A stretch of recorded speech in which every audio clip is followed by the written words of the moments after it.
సహోదరి సహోదరులారా, దైవబిడ్డలారా, క్రీస్తు సందేశం దివ్యవాణి టీవీ కార్యక్రమానికి స్వాగతం, సుస్వాగతం. ప్రియమైన సహోదరి సహోదర దైవబిడ్డలారా, అప్పుడప్పుడు మనం బైబిల్ చదువుతుంటే దేవుడి యొక్క ఆ కారుణ్యం, దైవ కారుణ్యం, యేసుక్రీస్తు ప్రభు యొక్క కారుణ్యం, కరుణ, జాలి, ప్రేమ అనేటటువంటిది చాలాసార్లు మనకు కనపడుతూ ఉంటుంది. ఆ ప్రేమ, జాలి, కరుణ అనేటటువంటిది మనం నేర్చుకుంటే మన జీవితాలు ఎంత ధన్యమవుతాయి అనేటటువంటి దగ్గర ఈరోజు మనం 4 మాటలు చెప్పుకోబోతున్నాం. ప్రియమైన సహోదరి సహోదర దైవబిడ్డలారా, నిర్గమకాండం 19వ అధ్యాయము, నిర్గమకాండం 19వ అధ్యాయము 2వ వచనం నుండి చదువుతున్నాం. ఐగుప్తు దేశం నుండి బయలుదేరిన 3 నెలలకు ఇజ్రాయేలీయులు సినాయి అరణ్యమునకు వచ్చిరి. వారు రెఫదీము నుండి ముందునకు సాగిరి. సినాయి ఎడారి చేరుకున్న పిదప అచట్నే కొండకు ఎదురుగా విడిది చేసిరి. 3వ వచనంలో చదువుతున్నాం. మోషే కొండనెక్కి దేవుని కడకు వెళ్ళెను. కొండ నుండి అతన్ని పిలిచి, నా ఈ మాటలను యాకోబు సంతతి ఇజ్రాయేలుకు వెల్లడింపుము. నేను ఐగుప్తు దేశంలో ఏం చేసినో మీరు కనులారా చూచితిరి. గరుడ పక్షి తన పిల్లలను రెక్కల మీద మోసుకొని పోవునట్లే నేనును మిమ్ము మోసుకొని వచ్చి నా కడకు చేర్చుకుంటునని మీకు బాగుగా తెలియను. ఎంత చక్కటి వాక్యం మనం వింటున్నాము. దివ్యమైన దేవుడి యొక్క కారుణ్యం అనేటటువంటిది, దైవ కారుణ్యం అనేటటువంటిది. గరుడ పక్షి తన పిల్లలను రెక్కల మీద మోసుకొని పోవునట్లే నేనును మిమ్ము మోసుకొని వచ్చి నా కడకు చేర్చుకుంటునని మీకు బాగుగా తెలియను. దీన్ని బట్టి మీరు ఒకటి గమనింపుడు, మీరు నా మాటలను ఆలకించి నా నిబంధనను శ్రద్ధగా పాటించినచో సకల జాతి వారిలో మీరే నా వారు, నా సొంత ప్రజ అగుదురు. ఈ భూమండలమెల్లా నాదే కదా. మీరే నాకు యాజక రూప రాజ్యము, మీరే నా పవిత్ర ప్రజ ఇజ్రాయేలుతో నీవు చెప్పవలసిన మాటలు ఇవి అనెను. ప్రియమైన సహోదరి సహోదర దైవబిడ్డలారా, దేవాది దేవుడు ఎంత చక్కగా తాను చేసినటువంటి ఒక విషయాన్ని ప్రజల్లో నిగూఢమైనట్లుగా చెప్పు అంటున్నాడు. గరుడ పక్షి తన పిల్లలను రెక్కల మీద మోసుకొని పోవునట్లే నేనును మిమ్ము మోసుకొని వచ్చి నా కడకు చేర్చుకుంటునని మీకు బాగుగా తెలియను అంటూ, దీన్ని బట్టి మీరు ఒకటి గమనింపుడు, మీరు నా మాటలను ఆలకించి నా నిబంధన శ్రద్ధగా పాటించడం నేర్చుకుంటే మీ జీవితాలు ఎంత ధన్యమవుతాయనే దగ్గరకు వచ్చాలకే, ప్రియమైన సహోదరి సహోదరులారా, మీరే నా పవిత్ర ప్రజ అంటూ, యాజక రూపరాజ్యం అంటూ మనల్ని ఎంత గొప్పగా దీవించబోతున్నాడు ప్రభు అనేది మనం చూస్తున్నాం. ప్రియమైన సహోదరి సహోదర దైవబిడ్డలారా, యేసుక్రీస్తు ప్రభు కూడా ఎంత చక్కటి మాటలు చెప్తున్నాడు. మత్తయి శుభవార్త 9వ అధ్యాయము 36వ వచనం చదువుతున్నాం. నిస్సహాయులై బాధలతో మ్రగుచు కాపర్లేని గొర్రెల వలె చెదిరి ఉన్న జనసమూహమును చూచి ఆ కరుణామైన కడుపు తరుక్కొని పోయాను. అప్పుడు యేసు తన శిష్యులతో, పంట మిక్కుటము కానీ కోతగాండ్రు తక్కువ, కావున పంటను సేకరించడం కావలసిన కోతగాండ్రును పంపవలసిందిగా పంట యజమానికి మనవి చేయుడు అంటూ ఎంతగా ఆ వాక్యాలు పలుకుతున్నాయో చూడండి. ఆ దేవుని కరుణ, ప్రేమ అనేటటువంటిది అంతటితో ఆగుతుందా అంటే కాదు. పునీత పౌలుడు కూడా ఎంత చక్కగా దేవుడి యొక్క ఆ కరుణ, ప్రేమ, దయ ఇవ్వటం అనేటటువంటిది ఏంటి అనే దగ్గర ఎలా నేర్పుతున్నాడో చూడండి. రోమీయులకు రాసిన లేఖ 5వ అధ్యాయము 6వ వచనం చదువుతున్నాం. మనము బలహీనులుగా ఉన్నప్పుడే నిర్ణీత కాలమున దుష్టుల కొరకై క్రీస్తు మరణించెను. ఎందువలన నీతిమంతుని కొరకు కూడా ప్రాణములు ఇచ్చుట అంత సులభం కాదు. బహుశా సత్పురుషుని కొరకై ఒకడు తన ప్రాణం ఇచ్చుటకు సిద్ధపడునేమో. కానీ మనం పాపాత్ములై ఉన్నప్పుడే క్రీస్తు మన కొరకై మరణించెను కదా. ఇట్లు దేవుడు మనపై తనకున్న ప్రేమను చూపుచున్నాడు. యేసుక్రీస్తు ప్రభు పాపాత్ములమైన మన కోసం తన ప్రాణాన్ని ఎలా అప్పగించాడు అనేటటువంటిది చూపిస్తున్నాడు. ప్రియమైన సహోదరి సహోదర దైవబిడ్డలారా, ఈరోజు మనం అందరం కూడా ఆ దేవుడి యొక్క ప్రేమ, కరుణ, ఆ దివ్య కారుణ్యం అంటే ఇవ్వటం అనేటటువంటిది, మన పాపాత్ములుగా ఉన్నప్పుడే యేసుక్రీస్తు ప్రభు మన కోసం ఎలాగ ప్రాణం అర్పించాడు, రక్తం అర్పించాడని మనం చూస్తూ ఉన్నాం. ప్రియమైన సహోదరి సహోదర దైవబిడ్డలారా, ఈరోజు మనం అందరం కూడా తెలుసుకోవాల్సిన గొప్ప సత్యం ఏదైనా ఉన్నదంటే గనక, మనందరికీ తెలుసు, యెరూషలేముకి మనం వెళ్తే గనక, మన యొక్క యేసుక్రీస్తు ప్రభు పుట్టినటువంటి ఆ దేశానికి వెళ్తే గనక మనందరికీ తెలిసినటువంటి కొన్ని విషయాలు చాలా చక్కగా అర్థమయ్యే రూపంలో ఉంటుంది. ఆ గలిలయ నది, ఆ గలిలయ సముద్రం, మృత సముద్రం అనేటటువంటి 2 ఉన్నాయి అక్కడ. నీటి ప్రవాహం మాత్రం అదే ప్రవాహం వెళ్తూ ఉంటుంది. అదే ప్రవాహం వెళ్తూ ఉంటుంది. ఒక చోటకొచ్చాలకి గలిలయ సముద్రానికి వస్తే అక్కడ చేపలని, అవని, ఇవని జీవంతో నిండి ఉంటుంది. అదే మృత సముద్రానికి వెళ్తే ఏమవుతుందంటే అదే నీరు అక్కడికి వెళ్తుంది. అదే నీరు అక్కడికి వెళ్ళిన తర్వాత ఇక బయటికి పోకుండా నీరు అక్కడే ఉండిపోయి, అక్కడే ఉండిపోయి, అక్కడే ఉండిపోయి చివరికి ఏ జీవం కూడా దాంట్లో బతకలేక దాన్ని మృత సముద్రం అని అంటున్నారు. ఈరోజు దేవాదేవుడు ఆ కరుణ, ప్రేమ, జాలి అలాంటిది మనం నేర్చుకొని ఇవ్వటం అనేటటువంటిది నేర్చుకుంటే ఎంత బాగుంటుంది అనేటటువంటిది మనకు నేర్పుతూ ఉన్నాడు. ఈరోజు చాలాసార్లు మన జీవితంలో ఇచ్చిపుచ్చుకోవటం అనేటటువంటిది మనం మర్చిపోయి ఏ కాటికి నాకేమైనా వస్తుందేమో, నాకేమైనా ఇస్తారేమో, నాకు అనుకుంటూ మనం అందరం కూడా నాకే ఏదైనా కావాలనుకుంటాం. కానీ ఇతరులకు ఏమైనా ఇవ్వటం అనే దగ్గరికి వచ్చేసరికి ఆ కరుణ, జాలి ఇటువంటివి ఏవి మన జీవితంలో ఒక్కోసారి కనపడకుండా పోతుంటాయి. అందుకనే ఈరోజు దేవాది దేవుడు ఎంత చక్కగా గలిలయ సముద్రంలో ఏ విధంగా అయితే ఇజ్రాయెల్ దేశంలో గలిలయ సముద్రంలో చేపలతోటి, మంచినీటితోటి అలరారిపోతూ ఉంటుంది జీవితం అంతా కూడా. జీవంతో నిండి ఉంటుంది. మరొక చోటకి మృత సముద్రానికి వెళ్తే నీళ్ళన్నీ వచ్చి దాంట్లో పడతాయి కానీ ఏమీ జరగదు. ఇక చివరికి అదంతా కూడా ఉప్పులాగా రకరకాల రసాయనాలాగా మారిపోయి ఏ జీవం లేకుండా పోతూ ఉంటుంది. ఈరోజు దేవాదేవుడు మనందరినీ కూడా ఆ జోర్దాను నది, ఆ జీవనది ఒక చోట, మరొక చోట మృత సముద్రం ఎందుకయిందంటే అది ఆ విషయాన్ని అర్థం చేసుకునేటట్లుగా ఈరోజు మన జీవితంలో తీసుకోవటమే కాదు తిరిగి ఇవ్వటం కూడా నేర్చుకుంటే మన జీవితం ఎంత బాగుంటుంది. దగ్గర దేవుడు ఎంత కరుణ, ప్రేమ, జాలి చూపించి గరుడ పక్షవల్లి మనల్ని మోసుకొని వచ్చి ఏ విధంగా మన జీవితాలను జీవంతో నింపుతున్నాడనేటువంటిది మనకు చూపిస్తూ ఉండగా ఈరోజు ఊరికి అర్థం చేసుకోవటం కోసమై మన జీవితాల్లో ఊరక తీసుకోవటం మాత్రమే కాదు తిరిగి ఇవ్వటం కూడా నేర్చుకునేటటువంటి ఆ కరుణ, ప్రేమ, జాలి అనేటటువంటి మన జీవితంలో ఉంటే ఎంత బాగుంటుంది అనేటటువంటి సత్యం వైపు రండి అని దేవుడు పిలుపునిస్తూ ఉండగా ఒకసారి మన జీవితాల్లో ఈ విషయాన్ని అర్థం చేసుకోవటం కోసం ఎంతోమంది పునీతులు మన ముందు ఉంటారు. ఈరోజు ఈ విషయాన్ని అర్థం చేసుకోవటం కోసమై పునీత ఎలిజబెత్ ఆన్ సెట్లన్ గురించి 4 మాటలు చెప్పుకుంటున్నాం. సెయింట్ ఎలిజబెత్ ఆన్, ఆమె గురించి 4 మాటలు మనం చెప్పుకుంటున్నాం. ఆమె 1774 సంవత్సరంలో జన్మించింది. 1821 సంవత్సరంలో మరణించింది. ఆమె యుఎస్ఏ దేశంలో నేటివ్, అక్కడే పుట్టి అక్కడే పెరిగినటువంటి ఆమె జీవితాన్ని గురించి ఈరోజు 4 మాటలు చెప్పుకుంటున్నాం. ప్రియమైన సహోదరి సహోదర దైబిడ్లారా, పునీత ఎలిజబెత్ ఆన్ ఆమె 1874 సంవత్సరంలో జన్మించింది. వాళ్ళ నాన్న ఒక ప్రొఫెసర్, ధనవంతులు, బాగానే అన్ని విధాల బాగానే ఉన్నటువంటి వాళ్ళు. వాళ్ళ తల్లి అనుకోకుండా పాపం ఈమె 3 సంవత్సరాల ప్రాయం ఉన్నప్పుడే పాపం చనిపోతుంది. వాళ్ళ నాన్న మాత్రం పిల్లల్ని బాగానే చూసుకున్నాడు. అందరూ ఎదుగుతూ వచ్చారు. ఎలిజబెత్ ఆన్ దాదాపుగా వివాహ ఏజ్కి వచ్చేసింది. వివాహం చేసుకునేటటువంటి ఆ వయసుకు వచ్చేసింది. ఆమె 1794 సంవత్సరంలో విలియం అనేటటువంటి ఆయనతోటి పెళ్లి జరుగుతుంది. ఆ విలియం అనేటటువంటి ఆయనతోటి పెళ్లి జరిగిన తర్వాత వాళ్ళ జీవితం చాలా సాఫీగా వెళ్తూ ఉంది. 5 పిల్లలు. వాళ్ళు ఆ 5 పిల్లలతో బాగా ఎదుగుతూ ఉండగా దాదాపుగా 1803 ఆ ప్రాంతంలో ఆయన బిజినెస్ అంతా దెబ్బతినటం, ఆర్థిక ఇబ్బందులు చాలా రావటం, దాంతోపాటు హెల్త్ కండిషన్స్, అనారోగ్యం రావటం, ఇవన్నీ ఒకదాని తర్వాత మొదలైనవి. ఇక డాక్టర్ల దగ్గరికి తీసుకెళ్లారు. ఎలా ఉంది ఏంటి అనేది చూపించడం కోసం. ఆయనకి ట్యూబర్క్లోసిస్ అనేటటువంటి వ్యాధి వచ్చిందని ఇక కొంతకాలం మందులు ఇచ్చారు. కానీ వాళ్ళు కూడా ఒక సలహా ఇచ్చారు, ఇటలీ దేశానికి తీసుకెళ్ళండి, ఇక్కడ చాలా చల్లగా ఉంది కదా మనం ఉన్న చోట, అక్కడ కొద్దిగా వేడిగా ఉన్నట్లు అనిపిస్తుంది, అక్కడ కొద్దిగా ఆరోగ్యవంతుడిగా అవుతాడేమో చెప్పలేము, కాబట్టి మీరు అలాంటి కొద్ది వేడి ప్రదేశానికి తీసుకెళ్తే బాగుంటుంది అనేటటువంటి చెప్పారు. ప్రియమైన సహోదరి సహోదరులారా, పీసా అనేటటువంటి ప్రాంతానికి వెళ్ళండి ఇటలీ దేశంలో అన్నట్లుగా వాళ్ళు సలహా ఇచ్చారు.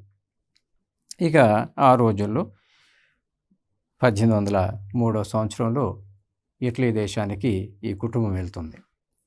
ఈ కుటుంబం వెళ్ళిన తర్వాత అక్కడ చూసినటువంటి కొన్ని విషయాలు చాలా చాలా ఆమెకి సంతోషం వేసింది. ఉల్లాసంగా, ఉత్సాహంగా జీవితంలో ఒకవైపు భర్త అనారోగ్యంతో బాధపడుతున్నా గానీ, మరొక వైపు అటు ఉన్నటువంటి పరిస్థితులు ఎలా చెప్తుందంటే ఆమె మాటల్లో ప్రియమైన సహోదరి, సహోదరులారా, అక్కడ క్యాథలిక్స్ పీసా ప్రాంతంలో, ఇటలీ దేశంలో పీసా ప్రాంతంలో వీళ్ళు ఎక్కడి నుంచో దూరం నుంచి వచ్చారు.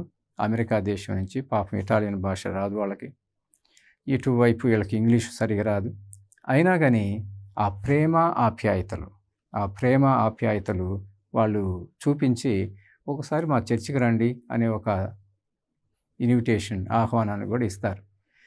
వీళ్ళు చూపించే ఆ ప్రేమ ఆప్యాయతలు, ఒకరికొకరు మొఖాలు తెలియవు, ఎవరో తెలియదు, భాష సరిగా రాదు, వాళ్ళ భాష వీళ్ళకి రాదు, వీళ్ళ భాష వాళ్ళకి రాదు. అయినా కానీ ఆ ప్రేమ ఆప్యాయతల ఆ విధానాల్లో ఆమె ఒకరోజు క్యాథలిక్ చర్చికి వెళ్తుంది. క్యాథలిక్ చర్చికి వెళ్ళి అక్కడ జరుగుతున్నటువంటి విషయాలన్నీ ఎంత చక్కగా ఆ ప్రార్థనలు కానివ్వండి, పాటలు పాడటాలు కానివ్వండి, దాతృత్వ గుణం కానివ్వండి, ఇవన్నీ చూసి చాలా చాలా ఆశ్చర్యపోతుంది. చిన్న చిన్నగా ఆమె క్రీస్తు ప్రభు కథోలికేతరులు అయినా కానీ వాళ్ళు కథోలికత్వంలో కనపడుతున్న ఆ ప్రేమ ఆప్యాయతలు అన్నిటి చూసి చాలా చాలా సంతోషంతో చిన్నగా ఫాస్టింగ్ అండ్ ప్రేయింగ్ అనేటటువంటి విధానంలోకి వచ్చేస్తుంది. ఉపవాసం ఉండటం, ప్రార్థన చేయటం, ప్రభువా మా కుటుంబానికి ఏం జరుగుతుంది, ఏం జరగాలి, నాకు మీరు ఇస్తున్నటువంటి సందేశం ఏంటి అనేటటువంటి అన్నిటిని కూడా పరిశీలన చేసుకుంటూ చిన్న చిన్నగా ఉపవాస ప్రార్థన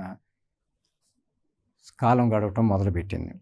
ప్రియమైన సహోదరి, సహోదర దైవబిడ్డలారా, చిన్న చిన్నగా వాళ్ళ యొక్క కుటుంబంలో ఒకవైపు అనారోగ్యంతో బాధపడుతున్న భర్త, వాళ్ళు ఏ విధంగా ప్రేమ ఆప్యాయతలు చూపిస్తున్నారు. కొంతకాలం బాగానే ఉన్నారు. అక్కడికి వెళ్ళిన తర్వాత ఇక అనుకోకుండా పాపం భర్త విలియం చనిపోతాడు.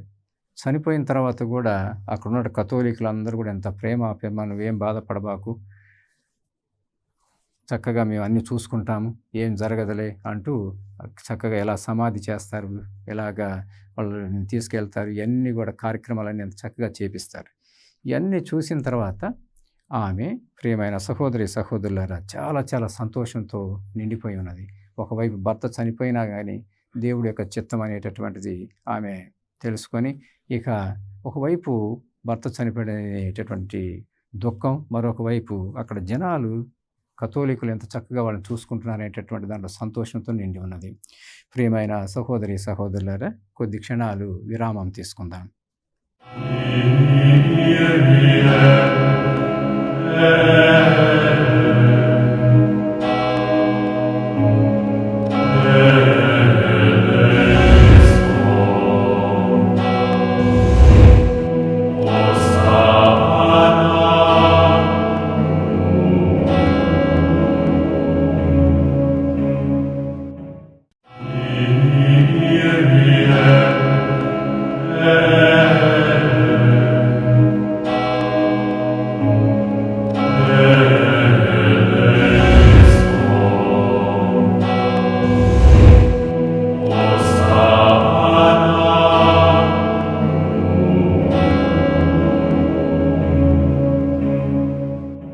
ప్రియమైన సహోదరి, సహోదరులారా, దైవబిడ్డలారా, క్రీస్తు సందేశం దివ్యవాణి టీవీ కార్యక్రమానికి స్వాగతం, సుస్వాగతం.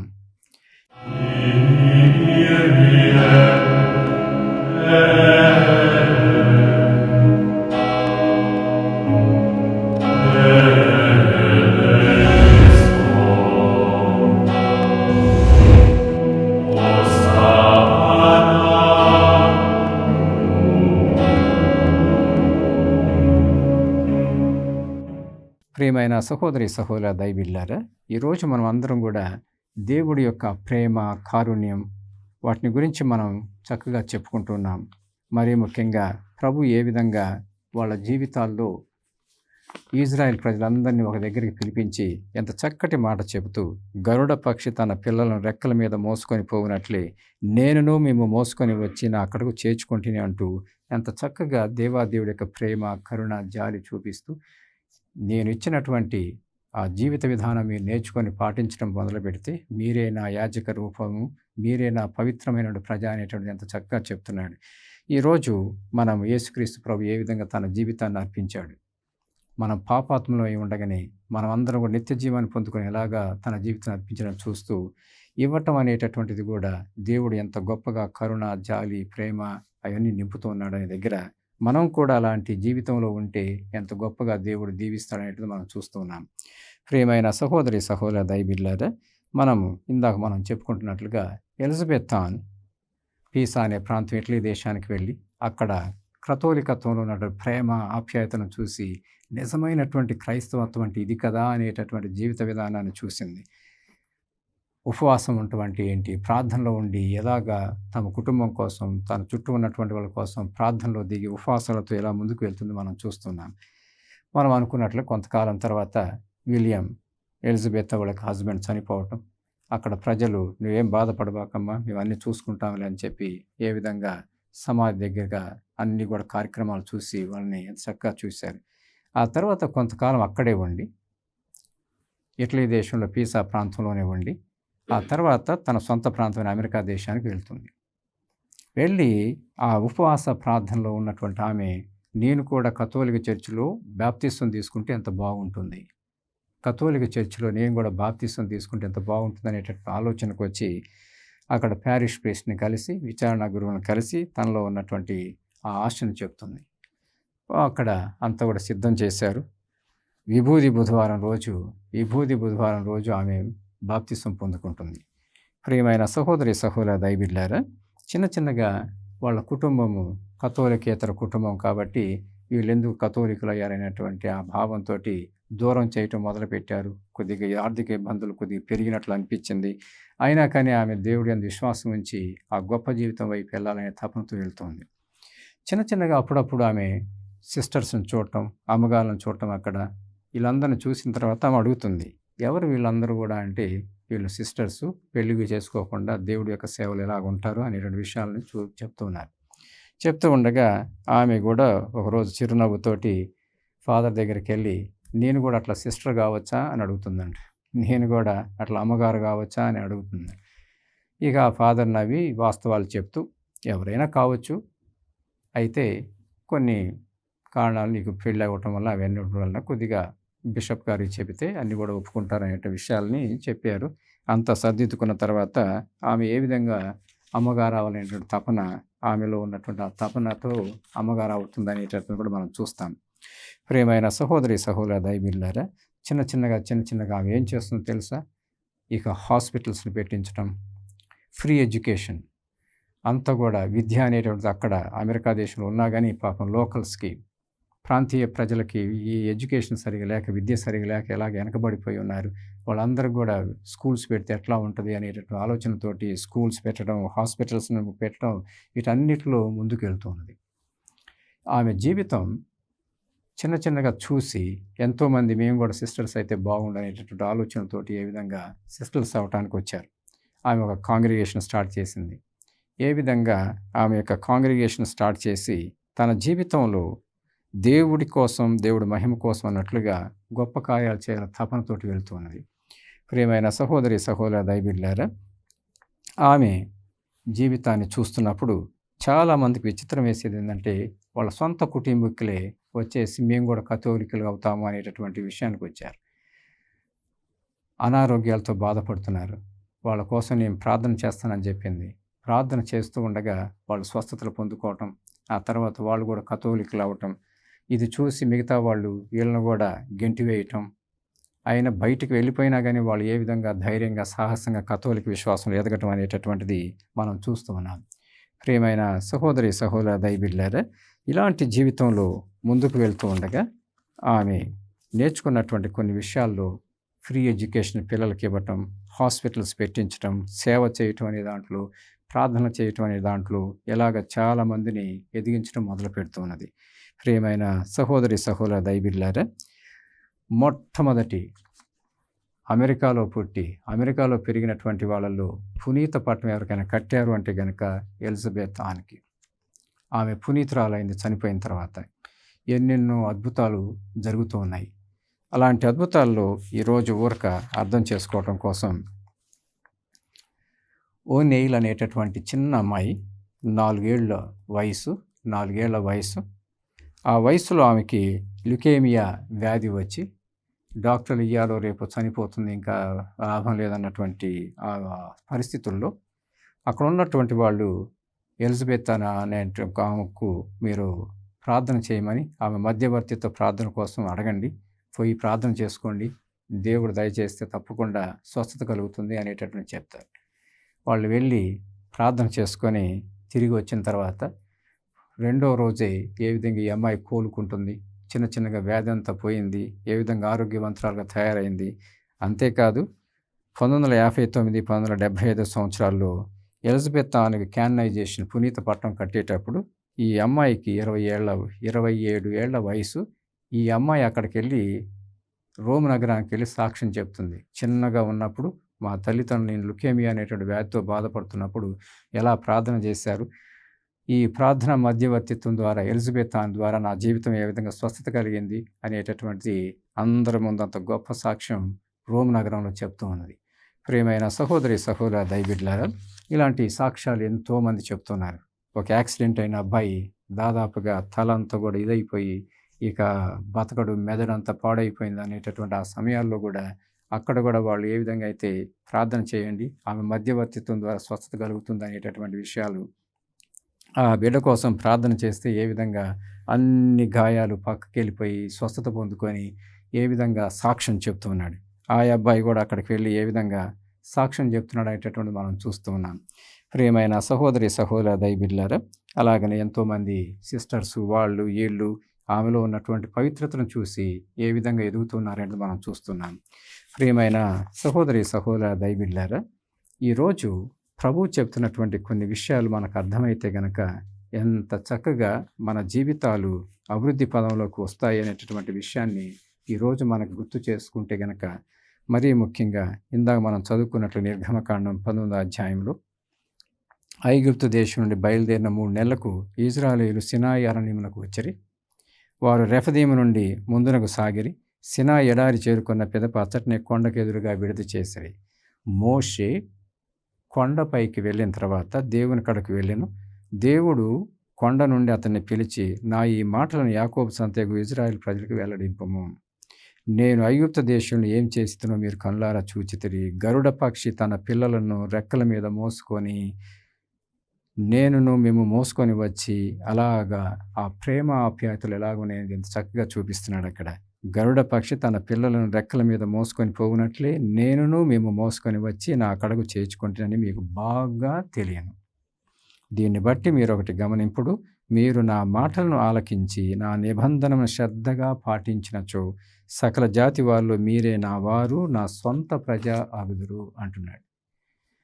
అంతేకాదు, మీరు నాకు యాజక రూపరాజ్యము, మీరే నా పవిత్ర ప్రజ అనేటటువంటి విషయాలను కూడా మనకు గుర్తు చేస్తున్నాడు. ఈరోజు మనం అందరం కూడా అలాంటి కరుణ, దివ్య కారుణ్యాన్ని పొందుకొని మనము ఏ విధంగా అయితే దీవెనలు పొందుకుంటున్నామో ఆ దీవెనలు ఏదో ఒక రూపంలో ఇతరులతో పంచుకోవడం అనేది నేర్చుకుంటూ మొదలు పెడితే కనుక మనం అందరం కూడా ఎట్లాగా దేవుడి యొక్క సొంత ప్రజ అయ్యేటటువంటి ఆ ప్రజలలో మనం కూడా ఏకమై పవిత్ర ప్రజగా పేరు పొందుతామనేటటువంటి దేవుడు ఎంత చక్కగా చూపిస్తున్నాడు. ప్రియమైన సహోదరి దైవబిడ్డలారా, ఈరోజు మత్తయి శుభవార్తలు ఇందాక మనం చదువుకున్నట్లుగా ఎంత గొప్ప వచనాలు అవి. నిస్సహాయులై బాధల్లో మ్రగుచు కాపర్లేని గొర్రెల వలె చెదిరి ఉన్న జనసమూహమును చూచి కరుణామయుని, ఆ యేసయ్య ప్రభు యొక్క కరుణామయుని కడుపు తరుక్కొని పోయెను అంటూ 37వ వచనంలో, అప్పుడు యేసు తన శిష్యులతో, పంట మిక్కుటము కానీ కోతగాండ్రు తక్కువ, కావున పంటను సేకరించుటకు కావలసిన కోతగాండ్రను పంపవలసిందని పంట యజమానికి మనవి చేయుడు అని యేసు పలుకుతూ ఉన్నాడు. ఈరోజు యేసుక్రీస్తు ప్రభు కూడా ఆ కరుణామయుని కడుపు తరుక్కొని పోయాను అంటున్నాడు. మనం అందరం కూడా ఎందుకు ఇలాగ నిస్సహాయులై బాధల్లో మ్రగుచూ ఉన్నామంటే, దేవుడిచ్చినటువంటి ఆ దైవ వాక్కును అర్థం చేసుకోక మన జీవితాలను స్వార్థ బుద్ధితో, ఇందాక మనం చెప్పుకున్నట్లుగా ఆ ఇజ్రాయెల్ దేశంలో ఆ గల్లియా సముద్రం ఎంతగా జీవంతో నిండి ఉన్నది. మృత సముద్రం, అది మృత సముద్రం ఎందుకయింది అంటే కనుక అవే నీళ్ళు అక్కడికి వస్తాయి కానీ బయటికి పోనీయకుండా అక్కడే ఉండి రసాయనాలుగా మారి జీవం లేకుండా ఎలా తయారైందనే దగ్గర, అట్లాగనే మనం కూడా ఎంతో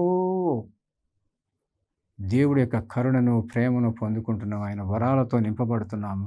కానీ మనం అందరం కూడా స్వార్థంగానే ఉండి, దేవుడు చెప్పిన విధానాలు కాకుండా ప్రాపంచిక ప్రమాణాలతో కూడుకున్న జీవితంలోనికి వెళ్ళిపోయి, ఇలా రోజు ప్రభు అంటున్నట్లుగా నిస్సహాయులై బాధల్లో మ్రగ్గుచు కాపరులేని గొర్రెల వలె చెదరి ఉన్న జన సమూహమును చూచి ఆ కరుణామయని కడుపు తరుక్కొని పోయెను అంటూ దేవాది దేవుడు ఎంతగా బాధపడుతున్నాడు. ఇన్ని వరాలు కుమ్మరిస్తున్నా గానీ ఎందుకు ఈ ప్రజలు ఇట్లా వెళ్ళిపోతున్నారు అనేటటువంటిది ఈరోజు రోమీయులకు రాసిన లేఖలో కూడా ఎంత చక్కగా మనం చదువుకున్నాం. కనుక విశ్వాసం వల్ల మనం ఇప్పుడు నీతిమంతులము అనేటటువంటిది నేర్చుకుంటే గనక నీతిమంతులు అయ్యేటటువంటి జీవిత విధానం మనం బలహీనులుగా ఉన్నప్పుడే, రోమీయులకు రాసిన లేఖ 5వ అధ్యాయం 6వ వచనంలో, మనం బలహీనులుగా ఉన్నప్పుడే నిర్ణీత కాలమున దుష్టుల కొరకై క్రీస్తు మరణించెను. ఎందువలన నీతిమంతుని కొరకు కూడా ప్రాణములు ఇచ్చుట అంత సులభం కాదు. బహుశా సత్పురుషుని కొరకై ఒకడు తన ప్రాణం ఇచ్చుటకై సిద్ధపడునేమో. కానీ మనం పాపాత్మమై ఉన్నప్పుడే క్రీస్తు మన కొరకై మరణించిన కదా, ఇట్లు దేవుడు మనపై తనకున్న ప్రేమను చూపుచున్నాడు అంటున్నాడు. ఆయన రక్తం వలన మనం ఇప్పుడు దేవుని ఎదుట నీతిమంతులమైతిమి. ఆయన రక్తం వలన మనము దేవుని ఎదుట నీతిమంతులమైతిమి. అయినచో దేవుని ఆగ్రహం నుండి ఆయన మనల్ని ఇంకనూ ఎంతగా రక్షించును కదా. గతమున మనం దేవునికి శత్రువులుగా జీవించున్నాం. మన జీవితాలన్నీ కూడా అలాగనే ఉంటున్నాయి, శత్రువులుగా ఉంటున్నాం. ఇప్పుడు ఏంటి ఆయన దగ్గరకు వచ్చినప్పుడు ఆయన కుమారు మరణం ద్వారా మనల్ని ఆయన తన మిత్రులుగా మార్చుకుంటున్నాడు. ఈరోజు మనకు అర్థమవుతుందా? ఇంకా శత్రువులుగానే ఒకరిని శత్రువులుగా చూసుకుంటూ స్వార్థంతో అంత నాకే కావాలి, అంత నాకే కావాలని అలా మృత సముద్రంలాగా మృత జీవితంలోనికి వెళ్ళిపోతూ ఉన్నామా? లేకపోతే మనం అందరం కూడా గలిలయ సీమలోని ఆ గలిలయ సముద్రంలాగా జీవంతో నిండి యేసుక్రీస్తు ప్రభు యొక్క దేవుడి యొక్క దీవెనలు పొందుకొని అలాంటి గొప్ప జీవితంలో మన జీవితాలు సాగాలని తపనతో, ఆరాటంతో దేవుడి యొక్క పవిత్ర ప్రజలు చేరడానికి వెళ్తున్నామా అన్న దగ్గర ఈరోజు దేవుడు మనందరినీ కూడా అర్థం చేసుకోండి కొన్ని విషయాలు అనేటువంటి సంగతిని చెప్తున్నాడు. ప్రియమైన సహోదరి సహోదర దైవబిడ్డలారా, ఈరోజు మనము ఈ వాక్యాలు వింటూ ఉండగా మనందరం కూడా కొన్ని విషయాలు నేర్చుకుంటే ఎంత బాగుంటుంది. మొట్టమొదటిది, పీసా ప్రాంతంలో, ఇటలీ దేశంలో ఆ ప్రజలు ఎంత ప్రేమ ఆప్యాయతలు చూపిస్తున్నారు. ఎవరో తెలియనటువంటి వాళ్ళు ఇతర దేశం నుండి ఇంగ్లీష్ మాట్లాడేటటువంటి వాళ్ళు ఇటాలియన్ ప్రాంతానికి వచ్చి ఇటాలియన్ భాష మాట్లాడే ప్రాంతానికి వస్తే చీ అని చూడకుండా ఎంతో ప్రేమ ఆప్యాయతలతో వాళ్ళకి కావాల్సిన అవసరాలు అవి ఇవి ఏమైనా ఉంటే కనుక ఎలా చూసుకోవాలనేటటువంటి ఎంత మంచితనాన్ని వాళ్ళు చూపించారు. అలాంటి మంచితనాన్ని చూపించేటటువంటి బిడ్డలుగా మనం ఎదిగితే దేవుడు ఎంత సంతోషపడతాడు. అలాంటి మంచి కథోలిక సంఘంలాగా మనం తయారై ఉంటే కనుక ఎంత గొప్పగా ఉంటుంది మన జీవితం.